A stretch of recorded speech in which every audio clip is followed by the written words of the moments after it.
We are here at the Circuit event space here at Destination Sistrunk.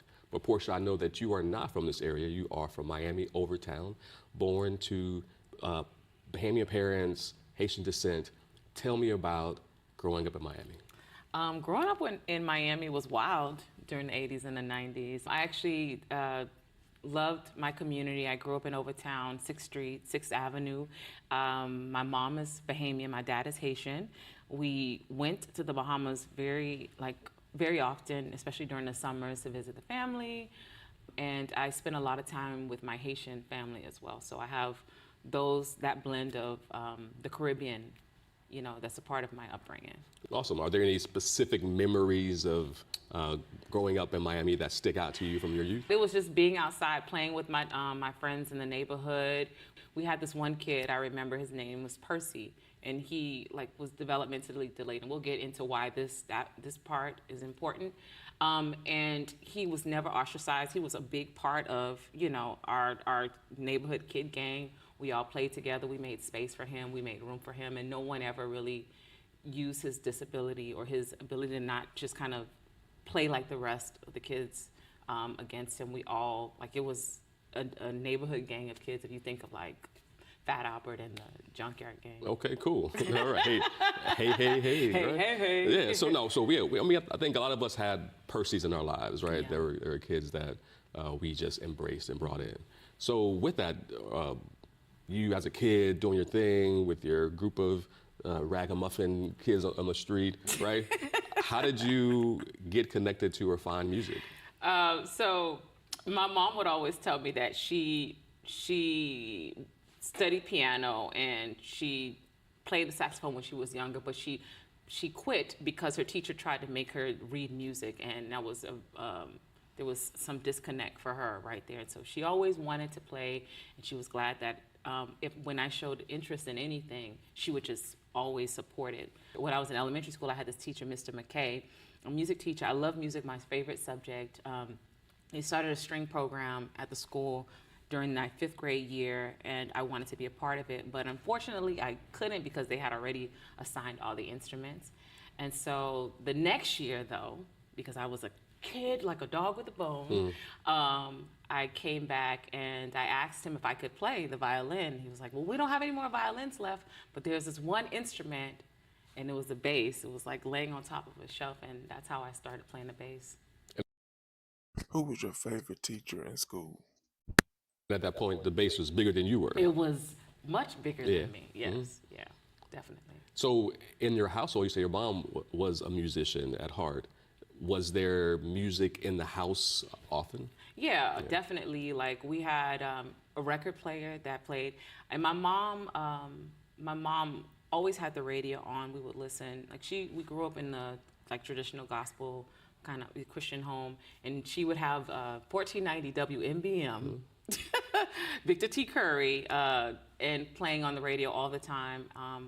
We had a collection of soul records, but it got played when she wasn't there. So, and then also she bought us kid records, songs that we would sing in nursery school and stuff. Well, tell us more about Teeny Violini and your efforts to expose young people to music. So Teeny Violini initially, and remember I mentioned Percy earlier, when I first came up with the idea to teach kids music or to incorporate music, I was really trying to figure out what I wanted to do with my life.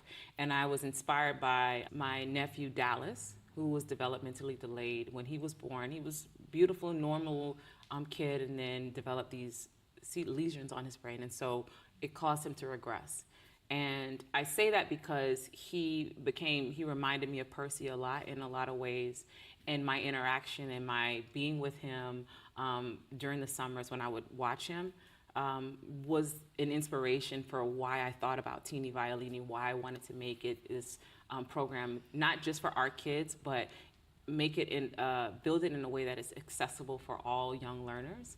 And so I started the idea with that, and years later, moved down to Miami because I was living in Tallahassee at the time, and I saw that there was a gap in learning for the students that were a part of the music program that I taught at. I taught at Miami Music Program, and it was always a rough start for the kindergartners, for the first graders.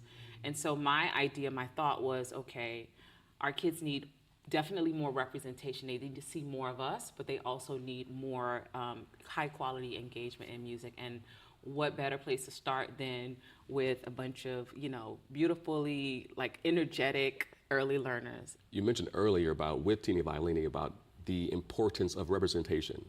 So I know with New Canon Chamber Collective, that is a major part of what you do and what you're trying to bring to the space in regards to classical music. So please tell us more about that. Yeah, so New Canon Chamber Collective is a South Florida-based ensemble that amplifies the voices of Black and Brown composers in the classical music genre, and it also allows a space for Black and Brown musicians in our community to play together, curate music together, and just be in community with each other.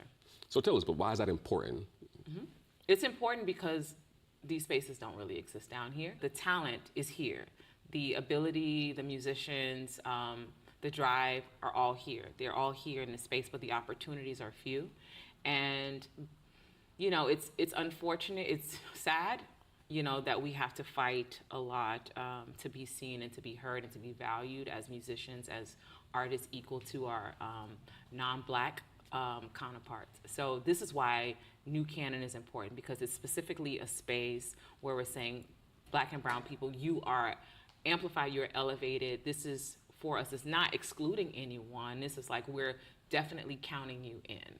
I can just say from my perspective, being around and seeing New Canon, it was very refreshing the first time I was to sit and see an orchestra full of Black and Brown people, right? Something that I hadn't really experienced in my life, especially here in South Florida. So to know that so many amazing artists are here and you are working to help elevate and give them space is beautiful. Thank you, I appreciate that. I mean, that's been my experience as well. As a bass player, as a Black woman bass player, when growing up, learning this instrument, being in this industry, very, very few. Now you see us a lot more because of the, social media, and then, just people are just getting out more. But before, there were not, it was very common for all of us, Black musicians, to have the same experience, that we were either one or two of, then we were just one of two, one of three in an ensemble. And so the common feedback that I get is, this is so awesome. Everybody, rehearsals end at 9:30. They're still there till 10:30 in the parking lot. They're kicking us out of the venue. All right, y'all don't gotta go home, but you gotta come on, y'all. But it's just that type of camaraderie, that kind of community. It's needed. And like you said, the way you felt when you came there, it's the same thing for everyone. It's awesome. Tell us more about, as a musician, so as a theater artist and writer, I think for me, connecting with other writers that we can communicate in that same language, for the musicians that are part of the collective, right? What has been their kind of feedback in regards to finding these people?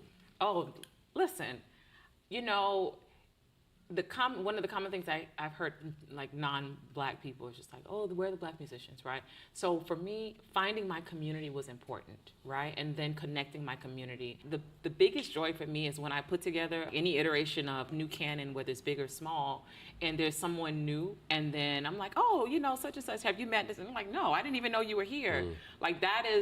That's part of the value of the group, of what we're doing, is that people are meeting each other, and so they're hiring each other for gigs. They're playing and collaborating with each other. They're, these musicians are thought of first among the musicians in the collective. Yeah, absolutely. So then, what has been the feedback from the community when you roll up with 45 Black and Brown? It's been beautiful. Everybody's excited. They love the energy. It's just, wow, thank you. It's always a sense of gratitude. Thank you for this. Thank you. Wow, this was amazing. When is the next one? When is the next one? When is the next one? It's always that. Okay, so when is the next one? What's next? What's happening for New Canon? So what's happening for New Canon? A few things are in the pipes, in the works, but In June again, and we collaborate on this, we're going to be doing our show bringing back Remember the Times, which is a celebration of Black sitcoms throughout the 70s, the 70s, 80s, and the 90s. And we're actually adding some new flavor to that show as well. Okay. So, Well, it was fun last time, so I'm sure it'll be fun this time. yeah. All right. And any big vision things happening down the pike for New Canon Chamber? New Canon Chamber Collective. Well, one is two things. We're working on a collaborative venture where we're going to be putting out a recording soon. That's one thing. So we're fundraising for that. And the other thing is the grant the partnership that we're working on. What I'm really looking forward to with Art Prevails Project, Storied, right? Yes. And the reason why I'm looking forward to that particular project is because we're amplifying new voices. We're giving a space for new works to be presented and for artists to be immersed in communities and tell the stories of those communities. So that one is definitely one big project that I'm looking forward to. I am looking forward to that one too. Yes. So thank you so much, Portia, for hanging out with us today and telling us all about New Canon Chamber Collective, Teeny Violini, your amazing story. You are truly, truly an inspiration. Oh, thank you. I appreciate that. This video raises questions, and I need for you to be extremely honest in the comments when answering them. And just so you know, I have 3 questions. Number 1, do you love classical music? Number 2, what's your favorite genre of music? And number 3, who was the last musician you listened to? Now please be honest in the comments when answering these questions. Share this video with anyone you deem necessary. And don't forget to like and subscribe to the channel.